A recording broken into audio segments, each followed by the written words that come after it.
Hey, the broadcast is live from two places tonight, separated at birth by, I don't know, 50 some years, 40 some years. Keep it going. No. I don't want to keep it going. Coming to you live from my bedroom, and Zach is coming to you live from his sister's office. And before we get started tonight, there's just a couple things I'd like to say in regards to a couple members of our community. Alex, the Alaska Sound guy, unfortunately, his grandfather passed away earlier this week. So I would like to send Alex our condolences, and may his grandfather's memory be a blessing. And to our dear friend Ken Baran, get well wishes are still in order. You've got the collective hugs, positive vibes, and prayers from the entire YAA community. And, well, if anybody can kick cancer's ass, it's you, Ken. We're all pulling for it, baby. There we go. Yes. So tonight, the title of tonight's stream, what we're going to be doing is we're going to be talking about when will retail car prices, all caps. Of course they'd be cash. When do they be cash? Before we get into that, though, I do want to pull up and I want to start out tonight on the Black Book data. I think it's really important because we saw an incredible change week over week on the wholesale side. I'm hoping I can kind of tee you up for this. I'll share my screen here in a second, and we can, talk about, okay, when's there going to be a retail impact. However, let's say hi to Mike Dean. Hi, Mike Dean. Sneaker Bucks is talking about being morning time, not morning time. Well, it could be where Sneaker Bucks is. Johnny's here. Justice is here. Eric's here. Alex, of course, is here. So yes. Here, Alex. Robert's here. Adrian's here. Johnny's here. We appreciate everyone that tunes in for these. Shall we get into some of the important information? Yeah, I mean, I'm pretty sure that's why people tune in. All right, you can see my screen, right? I'm afraid I can. And if I can, I guess that means everybody can. This is how this works then. Yeah. Okay, so this is the most recent update from Black Book. I also have up on my screen, which I want to hop over to, that the customer incentives. I know they're teeny tiny on your end, but these are the new car incentives. I thought we could kind of go through what's happening in the car market, wholesale, talk about the customer incentives on the new car side, and then our estimation for when we think we're going to see some retail impacts. But look at this. We talked about this, I guess it was Wednesday night when we went live. Yes. Stream. This is not insignificant. This is big. Any time you have a 1% decline in wholesale values in a week over week, that's pretty big. That's somewhat volatile. But it's something that's realistically long overdue because the wholesale prices had just climbed to such outrageous levels, and the retail prices climbed to even more outrageous levels. So that it's good to finally see wholesale prices starting to decline. I believe this is the third week in a row. It started with a really small decline week over week, picked up steam a little bit last week, and then this week went absolutely crazy to lose over a point. We talk about how this red line on the Black Book chart, that's neutral. So if in a given week, like for example, 3 weeks ago, you can see that black dot is like the orange dot pretty much at neutral, like the price did not change. But you can see the blue dot, which represents car prices, the orange dot, or excuse me, the orange dot representing truck and SUV prices, and the black dot, the overall market. The blue dot had a pretty, it had a decrease, 3 weeks ago, a much larger decrease last week. And then this most recent week, a huge decrease, like the largest decrease week over week in wholesale prices. And going all the way back to, this is when the pandemic COVID first started, yes. So that's significant. Also, prices, obviously, if you look at the inverse of the red line, I mean, it's huge, the amount of appreciation we saw. But it's the beginning of, a pretty obvious, I guess we're not using the word trend, but pattern maybe? I personally think 3 weeks in with such a significant decline the third week, that it probably is a trend. We'll know that for sure, I think, this coming Tuesday when they release the latest data. I'm really looking forward to seeing what that data looks like. But I'm suspecting that we're going to continue to see that decline.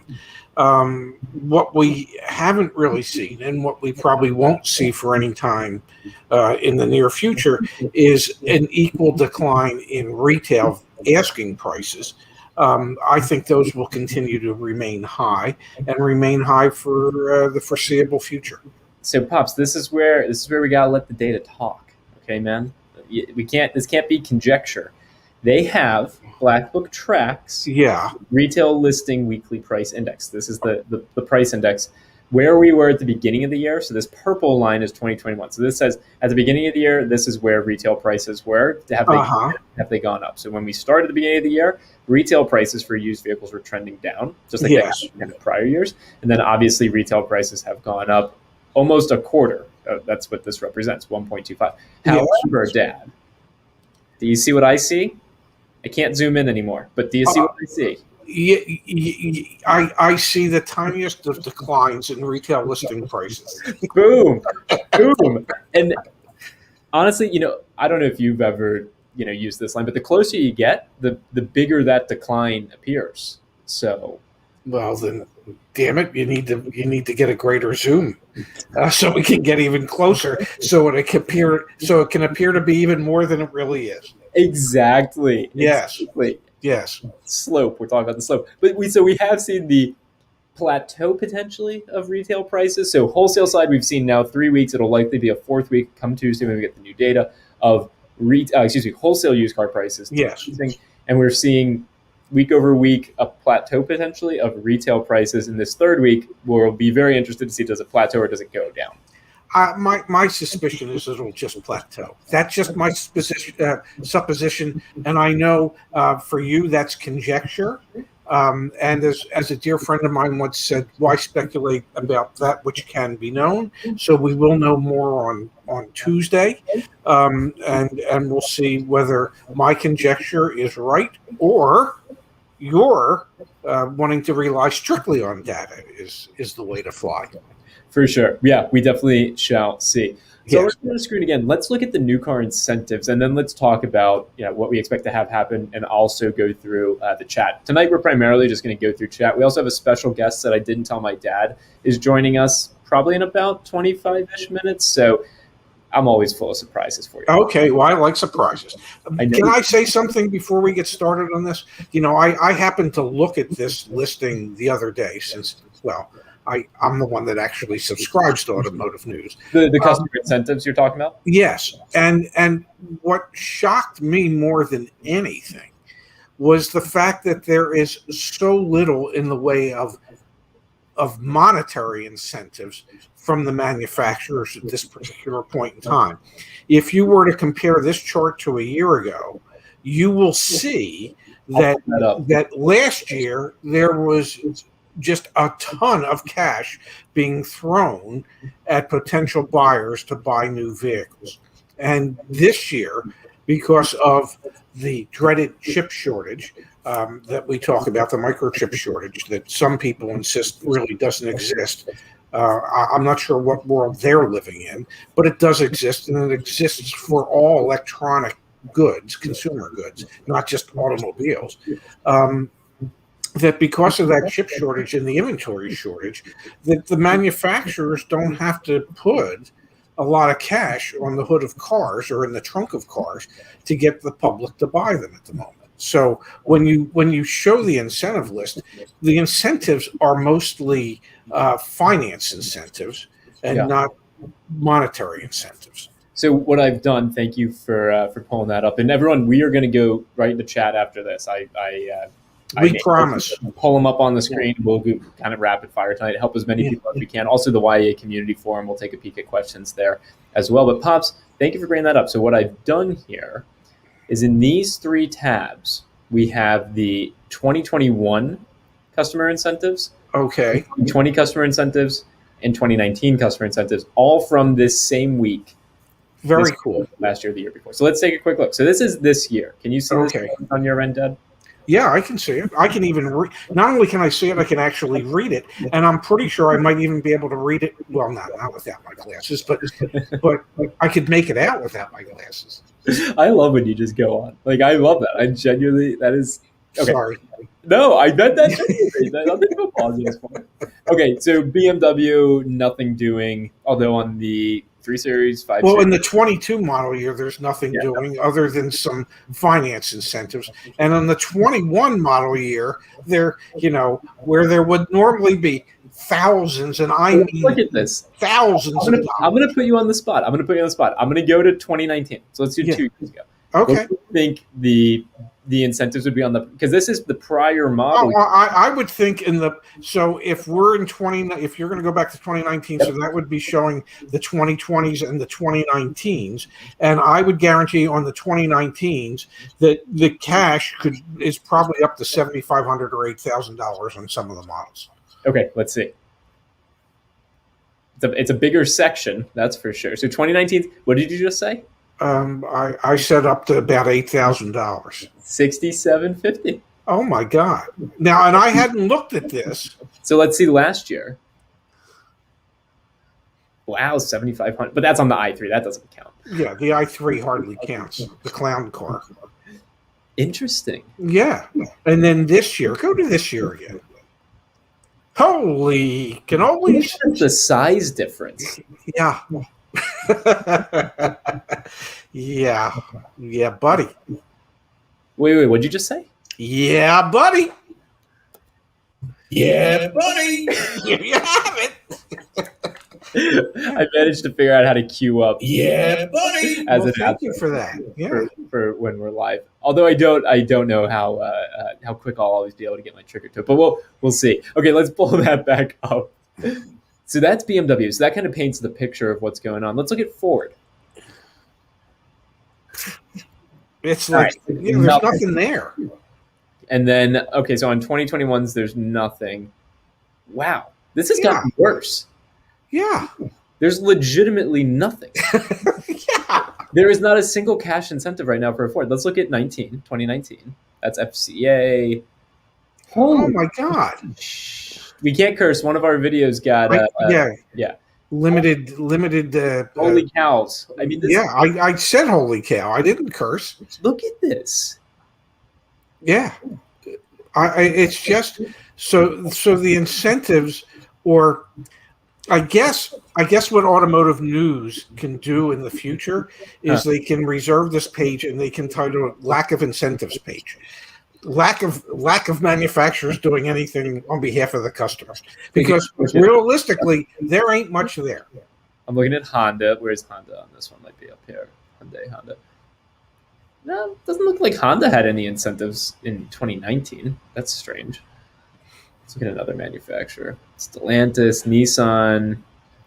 Let's look at Toyota. Everyone's in the market for Toyota. So Toyota, go buy yourself a Mirai, whatever the heck that is. That's their hydrogen car or something? Yes, yeah.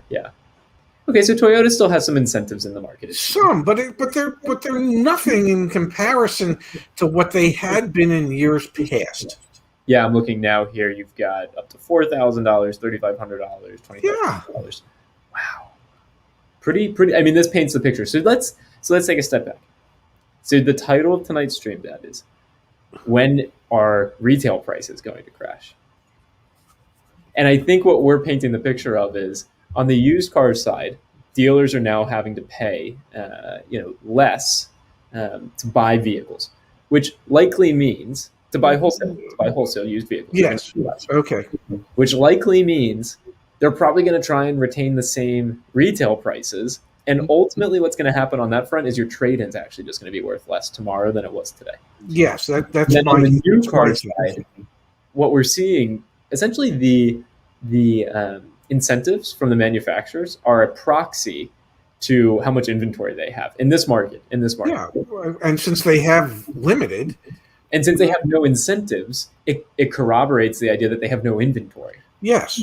Yeah, there's now, once, for instance, like Ford finishes those thousands upon thousands of unfinished vehicles that are sitting in lots waiting on chips, that maybe at that point in time, they will be forced to incentivize those vehicles in an attempt to make it easier for the dealers to sell them. But right now, the manufacturers are not having to invest hardly any marketing dollars in consumer incentives to any degree. And so we've seen, and we've talked about a little bit, what's going to happen when the chips come back into supply. We have no intel that, like, we've got no one in like a Well, wait a second. There are plenty of people out there that would say we have no intelligence, let alone any intel in anything. Thank you very much. Maybe what we should do is I should get in touch with the team over at Black Book and see if we can get them on a stream, or we can do another video with them to see if they That would be nice. Because they talk to the manufacturers, they talk Yes. to the OEMs. Yes. The point I'm trying to make is we don't know when there's going to be an influx of chips, and by then also an influx of new car supply. But I bet you we'll see more dips on the shelves as well once we have more chips. What's your go-to chip? It's a potato chip. Yeah, a Lay's potato chip. Yeah. Yes. Yeah.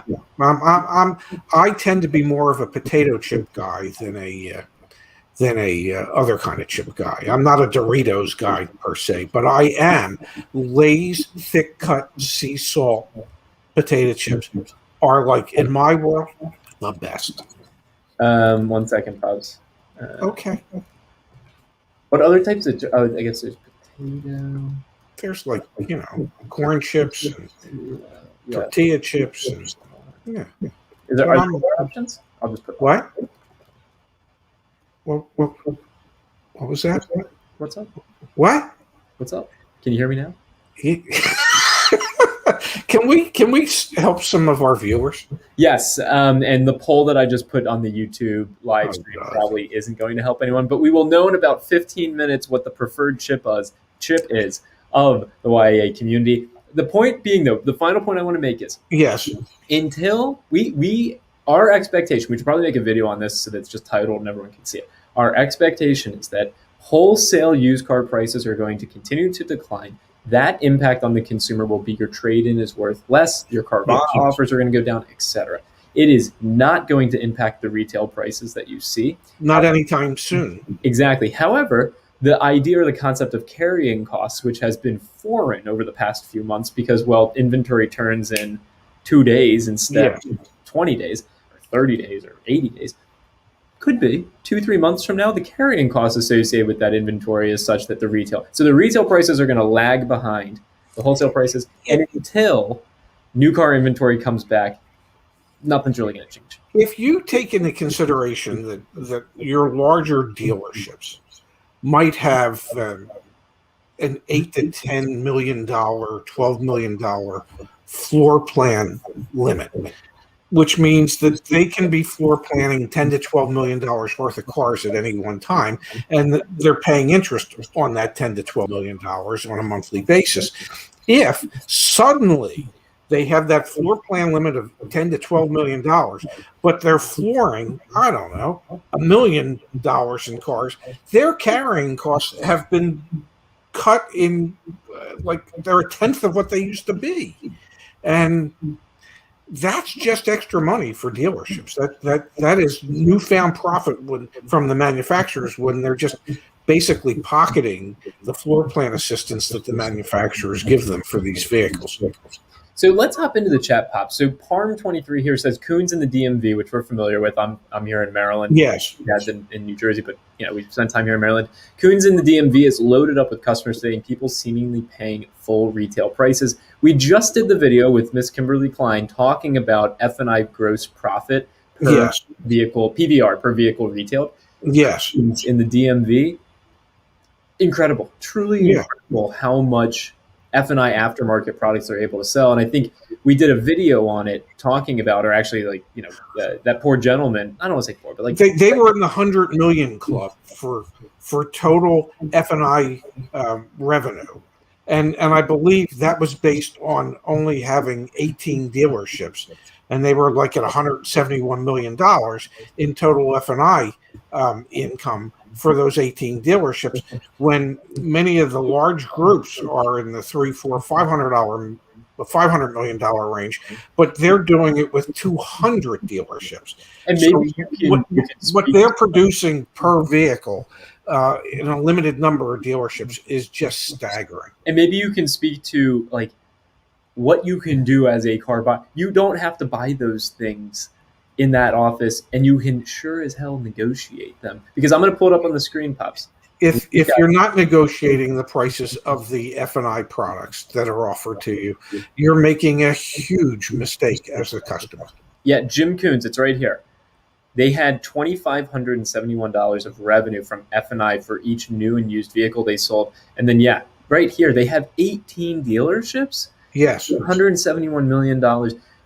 We are not, just to be clear, because sometimes we get comments like this, like, we don't bash dealerships. We obviously just educate people and try and help them. Like the whole premise for YAA is because my dad always helped me when I went through the process. Now we have a platform where my dad can help you too. But like, you got to negotiate that stuff. You really got to negotiate that stuff. You have to know the questions to ask, and you have to know what the true value is of these items, so that I don't begrudge any dealership making money on the car that they sell and making money in the finance department.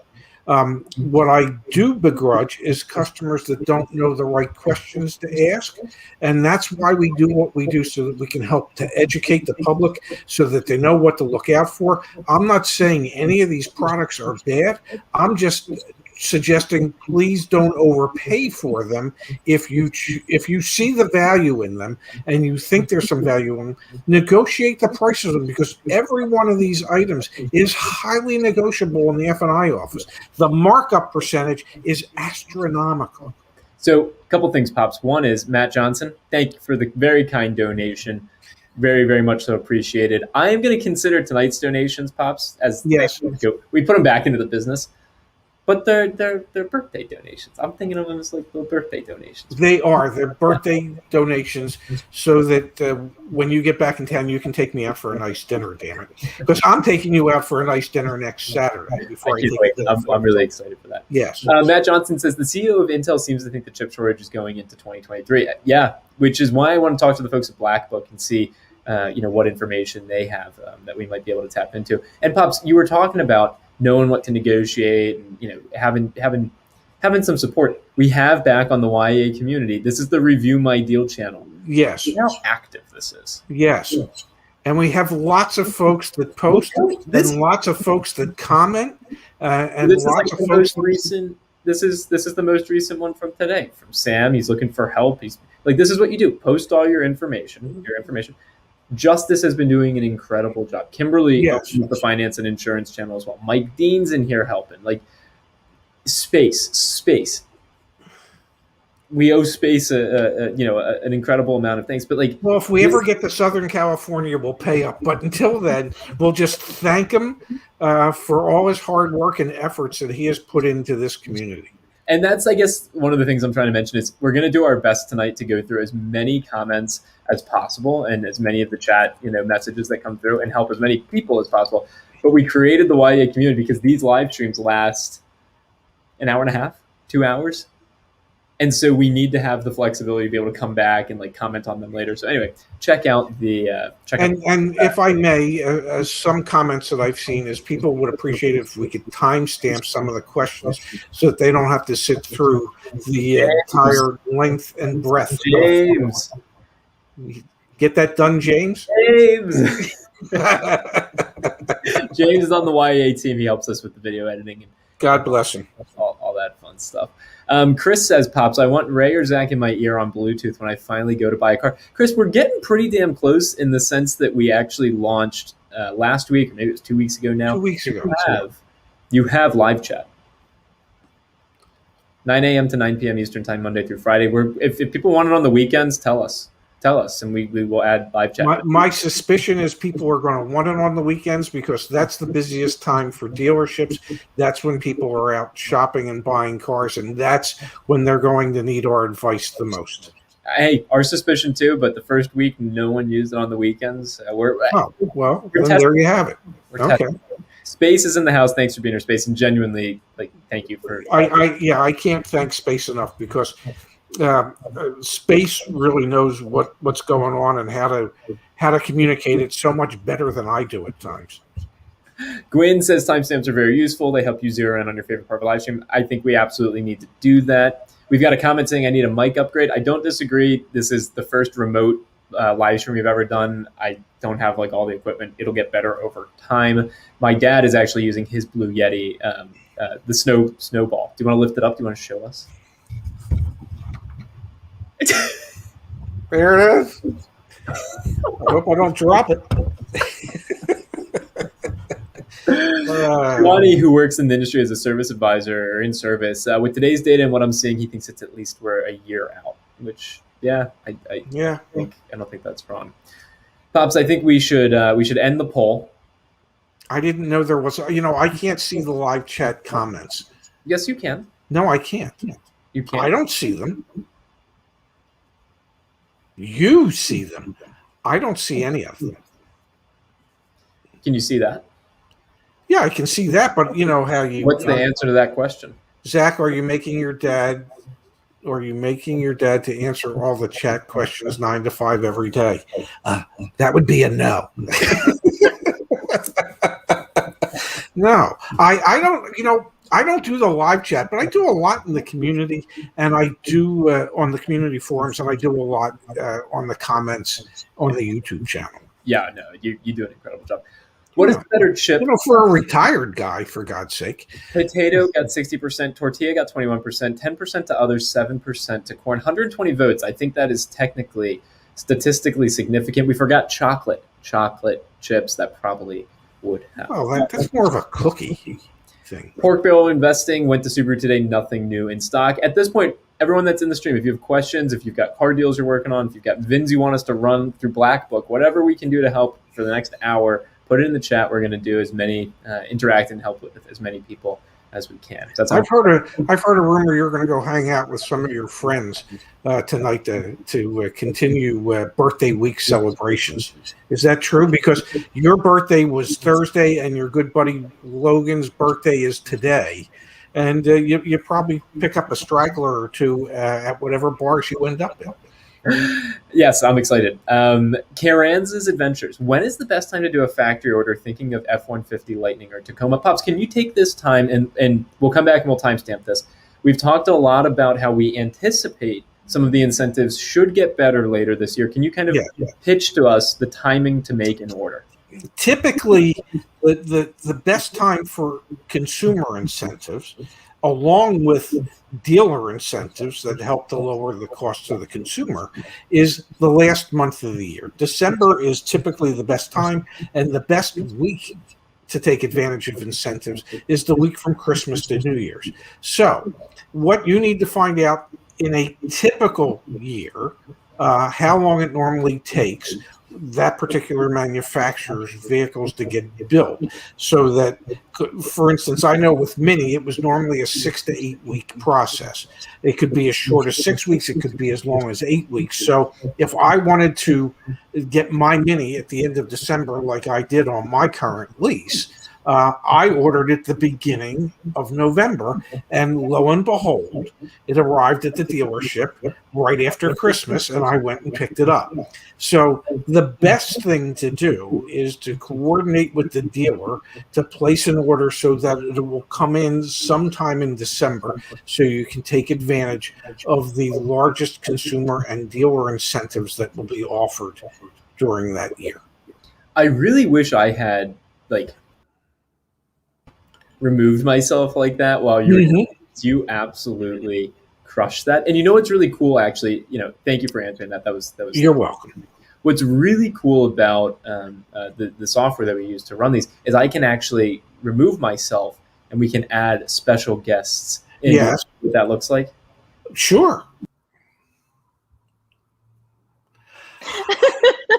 It's the F&I goddess herself, Miss Kimberly Klein. Hello, how are you? I am so much better now that you are part of this broadcast than I was just 10 seconds ago. Oh my gosh. Well, I can you hear me okay? I can. I have been partying all weekend for Zach's birthday. Oh, but somebody has to, yeah. I've been taking care of that. And I am, hey, Mike Dean, I am Lay's original. I like them nice and light and crispy. And when they curl, they're my favorite. Oh my God, yeah. I mean, any Lay's chip is a good chip, but I'm particularly fond of their thick cut sea salt. That's just me. Yeah. All right, gang, we gotta help some people. Okay, all right, I'm stepping back in to moderate here. How neat is this? Hey, everyone. This is pretty cool. Look, I think. Look, and even Sophie, isn't it? Sophie Bell. Yeah, Yeah, there she is. yeah, there she is. Even Sophie's made it into tonight's broadcast. All right, it's so good to be here. Hi, guys. Yeah, glad to have you here, Kimberly. Thanks so much for jumping on. Thought it'd be a fun little surprise. I feel like It the Brady is. Bunch. So shall we go through? Let's continue to help people through the chat. Yes, and I will cue myself out as I tee both of you guys up with questions that I know you can answer. According to Black Book, I have a $10,000 to $15,000 in equity. Should I sell my truck and buy a new one, or trade it in for a new one? Excuse me. It depends. It depends on how close the dealer gets to what somebody else might offer for it. If somebody's offering you $30,000, but the dealer's only offering you $25,000, then it would make sense to sell it first, as opposed to trade it and getting whatever tax advantage you might get. So it depends how close the dealer is to your best offer. We got a question here, Kimberly, for you. With so many cars being sold, so many thousands above MSRP, is gap insurance not required by banks? I know you've done a heck of a lot of videos on gap insurance. You're in the community talking about gap insurance. What's your 2 cents on this?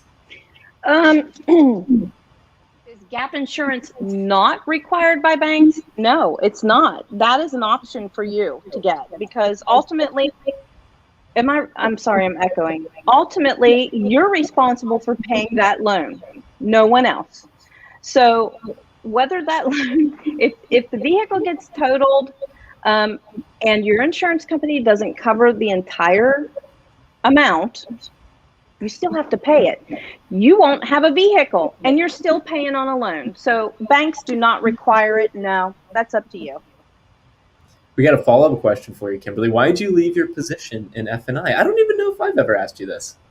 Because I just couldn't take it anymore. I couldn't take it anymore. I mean, I couldn't. I just couldn't. It was 15 years as a finance manager is a long time in the industry. It is. I've known a couple people that made it 20, but it's just a long time. The hours are stupid. The pay is great, yeah, but you miss your family. As Zach has talked about many times, I've missed out on so many things with family. Yeah, lots of reasons. Tired of the hours, tired of the BS. I know we're not allowed to cuss on here, are we? What about you, Pops? What was your driving factor to get out? I know you retired after Mom passed away. Well, after your mother passed away, there really wasn't as much of a reason for me to continue putting in the hours that I was putting in to try and be able to provide for everybody. But I mean, I remember on a New Year's Eve one time, not getting out of the store till like 10:30 or 11 o'clock at night. That kind of puts a damper on your New Year's Eve celebration. While everybody else is out partying, I'm still worrying about, well, I got to get this person through F&I, and can we make this deal? And it's like, that's not the important stuff in life. It really isn't. It turns out, as you get older, you realize it's not. And the hours that Kimberly talked about, it's almost like dog years for people in the car business. I mean, 1 year in the car business is like 7 years in a normal life. The average age of death for like a sales manager, it was like 52 or 53. And it was like, all the years that I spent beyond that, I'm thinking, well, I'm doing this stuff on borrowed time. And why? For what? So, quality of life is it takes a lot to realize that life is short and life is precious. And you really should spend more time with those that are important to you than strangers in a dealership. And Amen to that. Yeah. Both you guys do on most of your Saturday nights.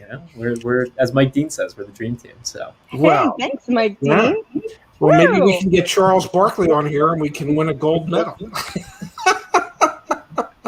the car buying Olympics. Okay, Yes. we're not going to timestamp this, and I want to move on quickly from it. But I might need to buy a car, And if I do, like, we're gonna have to document that. My dad will have to like flex his muscle, right? Like we have to do that, correct? Yeah, no, I can do that. Can't do it now because obviously prices are so inflated. But I might need a car. Scott needs a car. He's in the North Carolina area, loves the YAA community. Kimberly, thanks for all that you do back on the YAA community. Justice, I know you're in the chat as well. Mike, Dean, everyone, like you're on the community. Thank you. Any advice on factory ordering a 2022 Ram 1500? We have several dealers, local dealers to choose from. Pops, you want to talk about timing as well as also when you factory order, you can get dealers to compete on price in normal markets, correct? Well, in normal markets, you can get dealers to compete on price, and in normal times when there aren't shortages, you could probably talk a dealer into selling you an ordered car to invoice because the dealer is going to make the holdback, the floor plan assistance. They're going to turn the car like instantly, so they're okay with making the holdback and the floor plan assistance.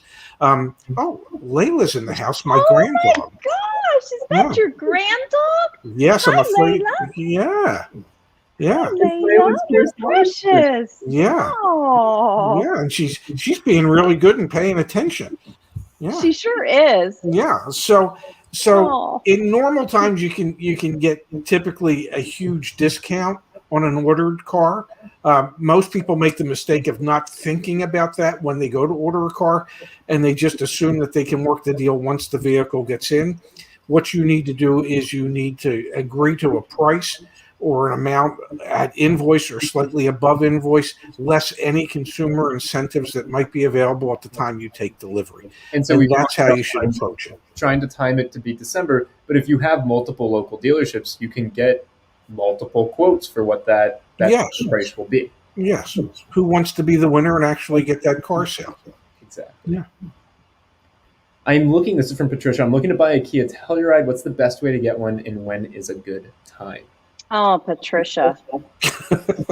Pick a different car. Yeah. 2 or 3 years from now might be the best. Yeah, that is a tough one. That's a tough one. I mean, first you got to find one. You got to find one. Didn't we have somebody on the forum that was lucky enough to find a dealer about 300 miles away that agreed to order a Telluride for them without any extra dealer installed accessories and at MSRP, not a penny above? So if you can find a dealer that will do that, that's a good deal today. Yeah. So you got to work long and hard. Sorry, I'm getting distracted by this adorable dog. Yeah. Pork Barrel says, I put a deposit on a car in transit. Can I negotiate price, etc. once it gets in? They want MSRP. So this is what you're just talking about, Pops. It's really trying to do that negotiation before it gets there. Yes. You know, you would like to establish what you're going to be paying for it before you give them the deposit. They're assuming that they're going to charge you MSRP or more. If you haven't negotiated, because I'm sure that you looked at vehicles on their lot and they had additional dealer markup or they had the dealer installed accessories. And so they're assuming they're going to be able to get you to pay for all that stuff as well. So you need to negotiate that at the time you're leaving a deposit. Makes plenty of sense. Bingo. Local dealer claims they have 152 F-150s in stock. Sure. What the heck would that mean, Dad? Why would I, if I'm a sales manager, is this the beginnings of when we heard from Ford, they're going to start sending unfinished vehicles without the chips to dealerships? Do you think that's what we're starting to see? I don't know. I doubt that there's any dealer that has 152 in stock, but if there is, that would indicate to me that they would normally have 700 or 800 in stock, and that 152 is like a 30-day supply, or maybe a 25-day supply for what they would normally have. Kimberly, question for you. Will cash buyers be given any discounts compared to people who are financing? Do you want to explain this misconception? That's a no. No, they will not. If anything, they don't want you to pay cash. Are you paying finance? I mean, that's the bottom line. What else can I say? No, you will not be given any additional discounts because you're paying cash or you're buying two cars. I've heard that a lot too. Well, we're buying two vehicles at the same time, so we should be getting these discounts, these huge. No, you work each deal separately. You're not going to get any additional discounts. And also, Actually, some dealerships might charge you more. if you pay cash, pay cash. Like a lot of people that join the streams might not have seen our other videos. Paying cash takes away the biggest profit center within the dealership. Like the idea of the F&I office where you're placing a loan, you can get reserve on the loan, selling the ancillary products. And so, when you've paid cash, you remove the potential to have reserve or even a flat on. Well, you remove the potential for reserve, but you don't remove the potential for having F&I profit. It does make selling them. Well, Kimberly, what's your take on this? Yeah, I was going to say, let's talk about what this. we're talking about. Go. Let's talk about this in the finance office. And Ray has said this numerous times. Every person that buys a vehicle is an opportunity to the finance manager, whether you're financing or paying cash. It's more difficult to sell product to people that are stroking a check. Especially, you can even tweak this down a little bit. If a customer comes in with a check already made out, oh my God, that drives me crazy. You've already got your check made out, and usually it's off a couple of dollars because of fees or taxes or whatnot. And they've already got this check made. The easiest people to sell to are the ones that walk into the finance office and they haven't written a check yet. And you can add in additional product. It's easy. Okay, so instead of your check being $20,000, make it $28,000. Easy. And I'll make it a round number for you. Just to be clear to our audience, I mean, you can buy cars with cash, obviously, and if you're in a position to do so, that actually is the best thing. You don't have to take on any interest, no loan, etc. That being said, we don't recommend you walk into the dealership and you say to the salesperson, "I'll write you this check. We're in and out in 20 minutes." I mean, maybe in today's market, it doesn't matter as much just because the amount of negotiation you're able to have, the prolonged negotiations are fewer and further between right now because of the lack of inventory. But it's still advisable to kind of go through the rigmarole and then only in the F&I office say, "Hey, okay, I'm going to pay for cash." But it's not this, a black box where you say, "I'm paying cash," and now everyone's going to be like, "All right, we need this deal." It doesn't change the dynamics in that way. Yeah, and I just want to say it's easier, and we've talked about this so many times. It's just so much easier to roll product into a payment. Yep. Yeah, the difference is for a cash buyer, the F&I manager really has to disclose what the selling price for each of those items that they're trying to sell is, and when it's a payment buyer, the F&I manager talks about how it impacts your payment, not how it impacts the price. And so it does become a little harder for an F&I manager to sell a cash buyer product, but that it doesn't preclude a cash buyer from seeing value in some of those products and wanting to A, buy them, and B, agreeing to buying some of them. Let's keep moving. We've got a lot of questions coming through in the chat. We also have a very thoughtful donation. Well, thank you. SBC. Aww. Thanks for answering my question. Here, get Layla a treat. Dara, Layla was on the live. My sister's walking by. Layla was on the live. Do you want to say hi? It's okay. Layla was on the live stream. And we also have, I've seen this question come up a few times from the original EB. What's the best way to get info about XC40 stock? Do you guys mind if I do a brief demo of the market price report? No, why would we mind? That's why we're here. We're here to help. It's one way to help. So back on the website, that is me. It's so great. We're still here on the left. Yeah, isn't this? Yeah. When you run a market price report, so you can run it based on, we said XC40, so you could do like Volvo XC. I didn't put a year in, so that's why you're getting all the different year options. But let's say like a 2021 Volvo XC40. I can run that. I can enter my zip code. I don't know if that's my zip code, but let's see. Done. It's loading, obviously. So what you'll get is a market report. And so when you've done it the way that I just did, it'll show you all of the different. So in this case, there are 164 Volvo XC40s within 100 miles of that zip code I put in. You can then run a particular report on one of those vehicles that's found. And so for you, EB, I think was your name, this is a great way for you to find vehicles that have been on dealers' lots for a long time. And then it'll actually update the local average based on now a 100-mile radius from this particular vehicle.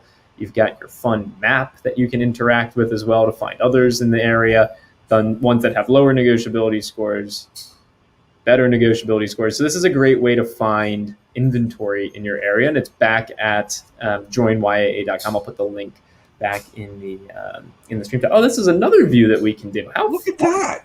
I like that. This is so Which cool. one do you prefer? I trust your discretion. You like this? I kind of like our three talking heads. I feel closer. I feel more connected.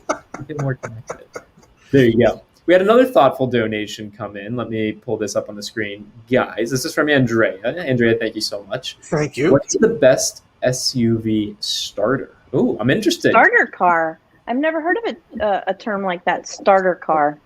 What do you think? I know, Pops, you can come up with stuff like, what do you think? Put you on the spot. All three of us can go. Kimberly next, then me. Well, I would say you're looking at, as far as price is concerned, some Hyundai and Kia vehicles. Mazda, Volkswagen has some smaller, lesser expensive. Time out. You can't answer with every single manufacturer because then you're leaving none Kimberly and none for me. I'm sorry. I'm done. Yeah. Kia, Volkswagen, Mazda, Buick. Let's see, Audi's out there. No, I Buick have is a good one, though. The little Buick Encore. It has a big warranty and it's a little SUV. I like it. But I would say a Mazda CX-5 or a Subaru, like an Outback. Yeah, I'll be the third for Mazda. I'm thinking to myself, my first car was a Nissan. What was it? A Nissan Maxima. Pops, you gotta lean back, man. You're there. You go. Bring your shoulders back to it. It's like good posture. It was a Nissan Maxima, but then after that, you got me. Thank you very much. A Mazda 3, a 2012 Mazda 3 hatchback, if I'm not mistaken. Yes. 2015 Mazda CX-5. That's probably like the perfect starter SUV, in my opinion. Or even the CX-3. The smaller one. Yes, completely agree. Yeah. Okay, let me see. You know what brand we did forget to mention? Nissan. Yeah. Yeah, and I know, there's a lot of Nissan haters out there. Yeah. But they do make a fairly decent small. Like a Rogue. Yeah, exactly. Very popular. Mm-hmm. All right, we're doing the next poll of the night. So we've got Nissan, we'll put Kia, we'll do Hyundai. We can do up to 5 options. So we'll do Hyundai. Do a Subaru Outback. Yeah, Subaru. You got to do a Toyota. Oh my gosh. Well. And don't forget. Or do forget. Yeah.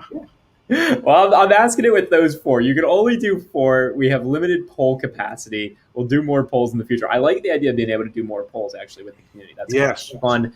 Original EB, you did not have to donate, but we thank you. Oh my gosh, thank you for that. Thank you so much. Very thoughtful. Really, that's very, very kind. To travel to get one. If you're willing to travel, I'd say run those market price reports and just keep clicking on the map. It'll keep rerunning the report for the new 100-mile radius. Find somewhere that's got a lot of inventory and make a move. I see a question that I'd like to address. Which one? F. Bueller, is there a way to get the address of a bank to pay off the car loan before the first statement arrives? I want to pay it off ASAP. Please give it time to process. If you don't give it time to process, it's like sticking the cog. I don't know if that's a real thing, but you know what I'm saying? Sticking the cog. Is that it? I don't know. It's like a stick in a cog. Like the gears, you would really jam up the gears. That's a good one. Yeah. that one resonated. Okay. So I mean, it usually takes 3 weeks until you receive your first statement. Please wait that 3 weeks. You can certainly do a Google search and find out, where the payment address is and find out if you have a loan number that has been driven yet. But the best thing to do is to wait until you get your first statement. Otherwise, you're just going to screw everything up for a lot of different departments. Because think about it. If a check just shows up at the bank, and they don't necessarily have a loan number on it, maybe they only have a VIN number on it, it's like, well, a needle in a haystack. There's a strong likelihood it's going to get lost or misapplied. Yes, and one hand doesn't talk to the other hand at the big banks, especially the sub-banks like Chase. They don't talk to each other. We've got a great question that came in here from Michael that I think Kimberly or Pops, you can answer. He says, my daughter, and this is from Facebook, we go live on Saturday nights, not only to YouTube, but also to our Facebook page. So I will put that link in the chat as well. So please like us on Facebook. I think that's what it is. But my daughter bought a car without me. She got the window edge protection. Can that be canceled? Window edge protection. Can that one be I think that's window etch. Mm-hmm. Yeah, I believe it's etch. Yes, it can be canceled. The etch thing, whatever that might be, is still on the whatever that is. But the warranty itself can be canceled. Enter. I had to find the link. Just pasted it. Okay, give me a second. There was another question or another thought that had come up that I want to pull up. Bear with me. Bear with me. Bear with me. Okay. Bear with him. Where'd it go? Birthday boy looks pretty good though, doesn't he? I know he does. He looks like he's about ready to go out and party again. Someone said like the unbuttoned button up was a good look. I got a little. Well, yeah. If I had hair on my chest, it would be a good look for me too. This is an interesting comment from Aman. I'd consider resale and or manufacturer of your choice when looking at that starter. Resale is a great, but all the brands we've mentioned have pretty strong resale values. I'd say they depreciate less than any of your more, kind of luxury. But anyway, neither here nor there. Clenders wants to know, when will it be the best time to buy a Acura MDX 2022, last week of December or beginning of next year? Pops, you were with Acura for a long, long time. And we had a question earlier that I'm going to go find, actually, as you're answering this, talking about sellers markets and your experiences in those. But your experience with Acura, and what do you think in terms of... Last week of the year. I can't say it often enough. Between Christmas and New Year's is the best time to buy a vehicle to get the most potential savings that there is between the dealership being willing to discount the vehicle, the manufacturer stepping up and having consumer incentives, plus the manufacturer to dealer incentives, which is what allows the dealer to discount the vehicle even further. Got a question here from Jim. Say I got the OTD price that I like. Should that include the interest rate if I decide to finance, or interest rate will be on top of the OTD price? Could both of you guys explain kind of like OTD, and now let's go from ground zero. OTD, what does it stand for? Where does that fall into then? The bank contracts, Pops maybe without the OTD, and Kimberly, maybe you can talk about the F&I piece. Okay, well, the OTD is the out-the-door price, and what that includes is the agreed-upon selling price plus any dealer, state, county, city, whatever fees that there could possibly be that can get added to the price of the car. So the out-the-door price is the price if you were going to write a check for it. How much is the amount of that check? That's the out-the-door price. That has nothing at all to do with finance or the interest for finance. Bam! And then sometimes on a worksheet, the sales manager will show you different payments next to the OTD. And those payments are taken from a general interest rate. Why? Because they don't know what your credit is yet. Mm-hmm. If you know your credit, Mr. Mrs. Customer, then you can always ask the sales manager to please show you that range of payments at, I don't know, 1.9 or 2.9, whatever it is, if you know your credit. And Kimberly, correct me if I'm wrong, but if somebody actually finances the car, part of the disclosure at the top is what the cost of the car is, how much cash or trade down, how much interest is being charged, and what the total amount to be paid for that car when you add all those numbers together. Yes, exactly. So the interest rate has nothing to do, quite frankly, with the OTD. No. Exactly. And that's a common, I don't want to say misconception, but it's a very convoluted process as you're going through it, buying a car for the first time, the second time, the 10th time.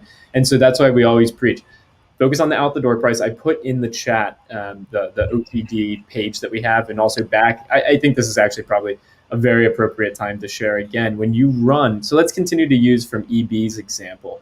We ran that market price report, right, for this 2021 Volvo XC40.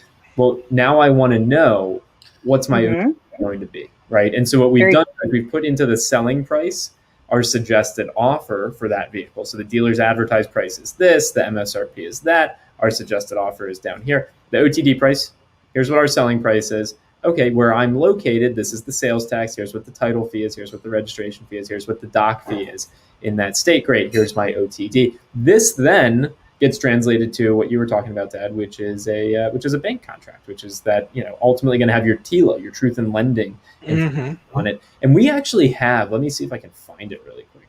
Go to the blog, search, it's like read contract, I think. I'm fairly certain your vehicle purchase agreement, how to read and understand it. I am so proud of us when we have these resources. We did an entire article. Yeah, here it is. We literally took... I'll be a son of a gun. I know.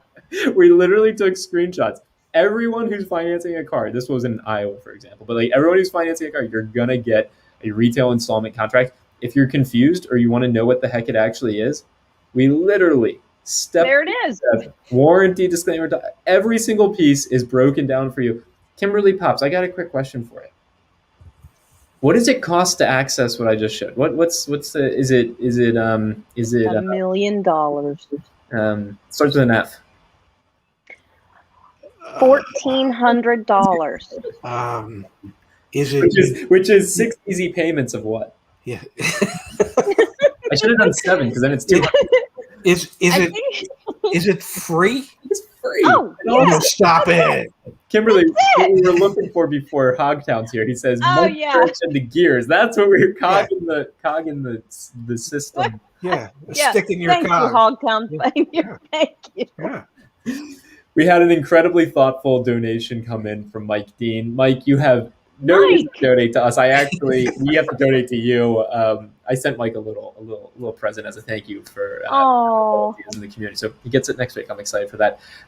Mike says reinforcements for Zach's almond milk / birthday fund. Yeah, yes, it's the superior milk. We don't have to have that discussion on tonight's stream. We do need to come back to our poll though. That's been running, guys. So I just ended. It was for the starter SUV, and I think we should do more polls in the future. We got to figure out how we can make them a bit more comprehensive. So we'll figure out how to do that next time. The poll, 129 votes. Yes. 44%, an overwhelming majority out of our options said Mazda. 19% said Hyundai, 18% said Nissan, and 17% said Kia. I mean, if we could have more than those 4 options, I'm sure it's in a different distribution. But Mazda, by and large, the winner. Mazda seems to be the favorite of the buying public out there for the starter SUV. And their extended warranties are super cheap, Mazda. Yep. Because to maintain them is relatively inexpensive. We had a Skylar Green sighting. It's been a while since we've seen you, Skylar. We are happy to see you back on the streams. YAA community, make sure to tell everyone you know if they buy window etching, they're out of the family. That is going to get tonight. Okay, Skylar. Francesca stamp of approval. Yes. In this new setup, I don't know how to make it show up on the screen yet, but there you go, Skylar. Very nicely done, Skylar. Very good, Skylar. Very good. Community member, thank you for being here. We really appreciate it. Run 4th Street, last week of year's best time to buy. Does that include ordering a vehicle? Pops, I know we've said it a few times. Let's hit it again. You do not want to order a vehicle the last week of the year, the last month of the year. You want to take delivery. Yes. So, no, it does not include ordering a vehicle the last week of the year because that sale will not count until you actually end up taking delivery. So Bingo. Yes. Smash that like button to wish Zach happy birthday, Mike. I think Mike Smash probably it! smashed a little bit of alcohol, but that is just a guess yeah. on the typos. Smash it. Smash it hard. Here we go from Eric. Tried some of YAA's email templates asking for best OTD. After I get the info I asked for and an email to the GM. Think I came off a bit too strong since now they're ignoring me. LOL. Thomas, Kimberly, what's your take on this? Because we are very much so in a seller's market. Obviously, if you're a YAA community member, you're using our tools and resources, you're an educated buyer. What's like some advice to Eric? And are you surprised to hear this? You have to realize that most dealerships are staffed by short-sighted people. That they just see the end of this month. They don't think about the end of this year, the end of next year. They don't see the future, and so sometimes you have to be obnoxious enough to educate them as to the value of the future and what you could bring to them by them just simply answering your questions and providing you with the information that you've asked for, so that you can become not only a buyer today, but if all goes well, a buyer again 3, 4, 5, 6 years from now, whenever it may be. I would become extremely obnoxious if I was sending out emails or making phone calls, and that would make me do it even more. And I would become obnoxious. And I know from my perspective, if it were me, I remember when I got my hearing aids. Zach, you may remember this, and I had checked with Blue Cross and Blue Shield to see how much they would cover, and they would cover, if I remember correctly, it was $27.50 per ear per hearing aid. And the young doctor at the hearing aid center said, "Well, we can only give you $2,500." And I thought, "Well, oh my God, that's odd, because Blue Cross and Blue Shield would pay $27.50. Well, we can only give you $2,500." So I thought about it, and that just didn't seem right to me. And I sent off an email to the owner of the practice. You'll be amazed what happened, but I got $2,750 per ear, like Blue Cross was willing to pay. So if I was Eric and I was running into situations where I couldn't get a response, I'd be emailing and calling the dealer principal, the owner of the dealership, saying, "Is this really the way you want your dealership to be run? Right. Is this the way you really want your highest paid employees to be treating your potential customers?" We should offer a service where it's like a callback number, Dad, that you pay and you'll leave voicemails on behalf of people, because you're really good. Oh, you're very. I would love that too. I think that's a great service. Yeah. I'd be all over that. Yeah. I think it could apply also to you just gave the hearing aid example. I remember when my sister, your daughter, was buying her house with her fiance. You were Dad. It's like Dad, an on-call dad. Anyway, this is taking us so afield. But anyway, food for thought. That's just me. You just need to be obnoxious, and you just need to be obnoxious to the right person. Yes. We've got a lot of chat messages coming through, Pops. We've got from Jen. Jen is always here. We greatly appreciate your support. I feel like Pops watches wrestling. Every time I hear the audio, I think she's Jen. Oh my God. We also have added in most recently a new ad-lib. Yeah, buddy. We're really loving it up here. That reminds her of The Rock for his entry back in the WWE days. Gwyn says we need digital confetti. Gwyn, your wish is Zach's command. Look at that. I mean, but can you put it on us too? We want it too. We can't get only Zach gets the confetti. We need to write to the owner. Dad. Yes. Car Dad is in the house. I thought this was awesome. He was in Florida visiting his 94-year-old mom. Oh, longevity, family. That's what we live for here. That's yes. God bless you for being able to have a 94-year-old mom to visit. Yeah, that's incredible. I hope both you guys are around the 94 and however long you can be happy and healthy. Madeline Berry, thank you for the Madeline. God bless her. She's very active in the community. I absolutely adore her. I was about to say, so thank you, Madeline, for the thoughtful donation. I'm actually going to share my screen really quick. We had a really interesting conversation back on the community. Yes. New Care by Volvo. We have these threads going about, so initially the details about Care by Volvo. Yes. A pretty good discussion, different people talking about it, and then Madeline came back and Care by Volvo. Details. Yeah, I thought this was really interesting. Yeah. Nope. And there she is. And I think if I'm not mistaken, yep, she got the Ray Shevsky. So someday you're going to have to teach me how to actually be able to do that. The Ray Shevsky stamp. Volvo. If I blow up, ladies and gentlemen, it's only because I had an internal sneeze and not an external. Oh my God. Oh, I just love it. I love it so much. Jim, thank you for the thoughtful donation. Hi from Canada. Thank you for the answer on the OTD price question. Do dealerships usually allow buyers to take a vehicle to an auto shop for inspection? Either of you can answer this question. I'm going to find our pre-purchase inspection article and put it into the chat. Up to both of you, please. Well, the ones I worked for did. The ones I worked for would never allow that to happen. No way. No way. Really? Really. And so as a consumer, what? Or go ahead, Pops. I was going to say most dealerships are afraid. It's all fear. You know, the customers have fear about dealing with dealerships, and the dealerships have fear about dealing with customers. Because they're certain that if they give them the car to take to the mechanic, A, they may never see the car or that customer again. Or they're afraid that the mechanic is going to find the things that their mechanic should have seen. So it's all based on fear, and most dealerships are fearful.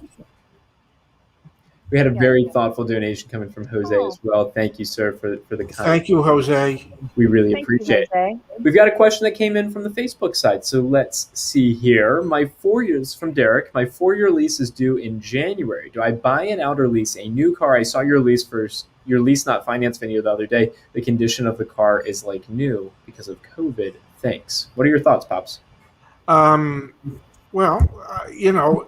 I don't really see prices coming down to any great degree if he has equity in the vehicle based on what the residual was from 4 years ago, which I think he probably would have equity. It's probably worth more than the residual. It might make sense to actually buy it rather than overpay for a new car right now.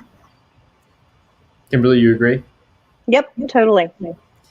We've got the original EB who did donate $19.99, saying we should do another milk pulse. So I feel like we kind of have to. I'll tee that up after I get another question to both of you. We had Zach S., which is also my name and everything. That's great. CNA lifetime powertrain warranty came with his Mitsubishi Outlander when he got it 4 years ago. Is that a trustworthy warranty or worth being a reason to keep the car forever? Kimberly, are you familiar with CNA at all? I am, and I don't remember what it stands for, but yes, I am familiar with it. And it's part of the pack, these lifetime warranties. And when I say pack, I mean when they get the car, it's part of the price. And Ray, you can explain this way better than I can. It's part of the pack. So essentially, the customer does pay for it, and they're hedging against keep the car for a lifetime. And they go back to statistics. Just like all warranties are based on statistics of most Americans trade or sell their vehicle within 4 years. You're not going to keep that car for a lifetime, and it does not transfer.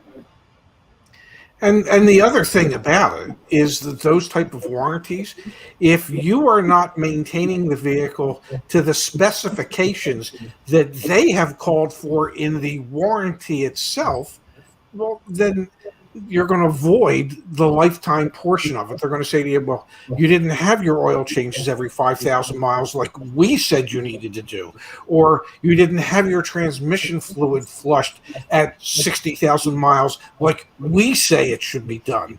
And so that gives them an out to not have to actually cover any of the things that might break after a certain period of time.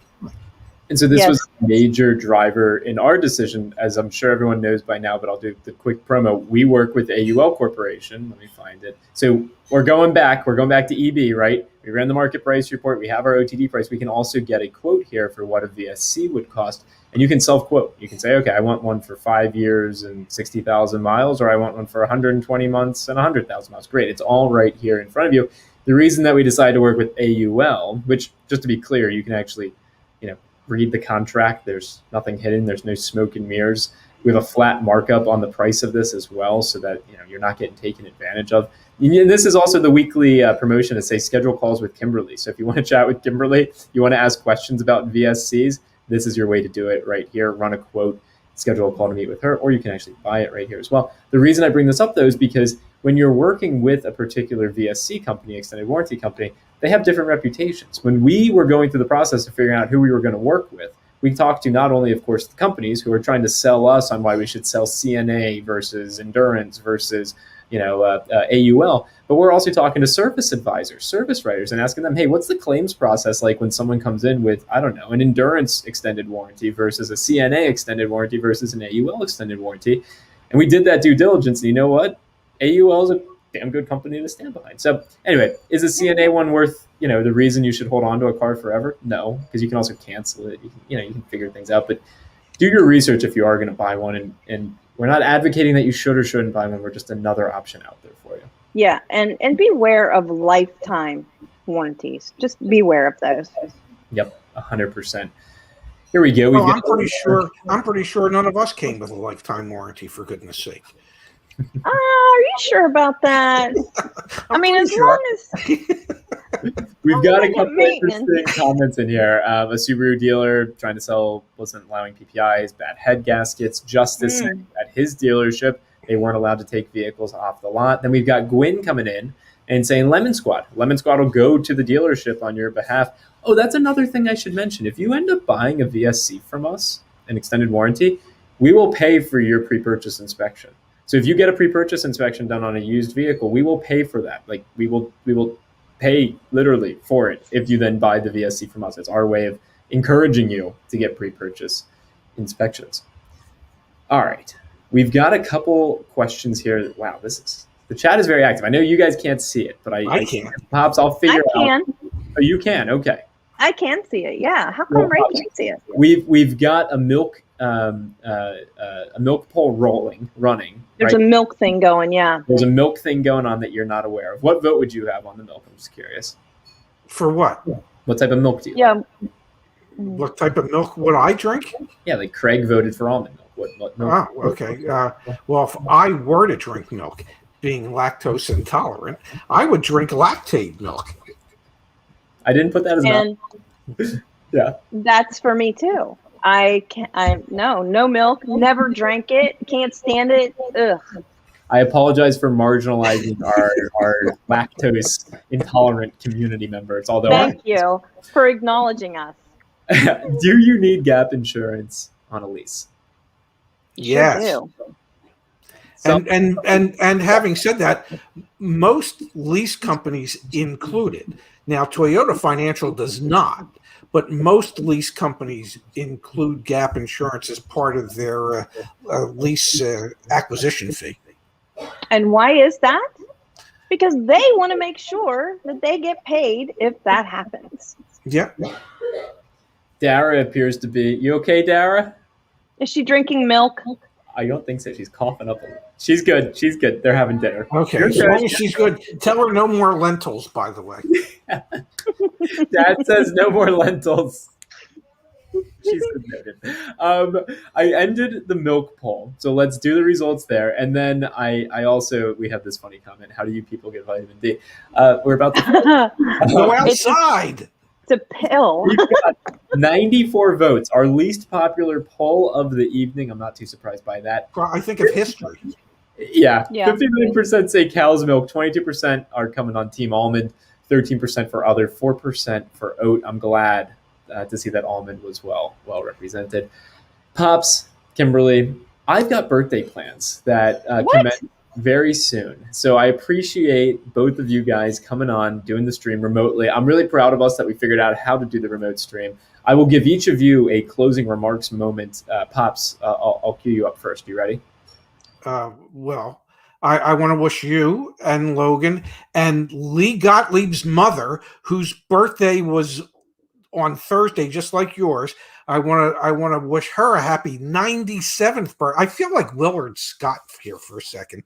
We need to acknowledge everybody who's reached 100, but I can't because I don't know anybody. But happy birthday to you and Logan. Have fun tonight. Be safe. Be careful. Don't do anything stupid. All right. I want to say happy birthday to you, Zach. I'm going to go back to my party for you. Partying all weekend, and happy birthday to Logan too. I don't know Logan, but happy birthday. And to everybody out there, do your best, do your due diligence, know your credit before you go to the dealership. And that's it. Thank you to everyone who joined us tonight. I still can't believe and I'm so proud of what we're building here. Thank you to each of you. I can't wait to cheers with my buddies and just celebrate what's been an incredibly fun year. So thank you. We'll work on getting the almond milk numbers up. There'll be a new campaign starting next week. Join YAA.com/almond milk. Check it out. There's not actually anything there. Kimberly, one final time tonight. Yeah, buddy. I'll see you guys. I'll see you tomorrow, Dad, when I train home. Kimberly, I'll talk to you on Monday. I love and appreciate both of you. Thank you so much. Thank you to the community. See you guys soon. Yeah. Thank you. Sounds Good night, good. all. Thank you, Kimberly. Thank you, Ray. Bye.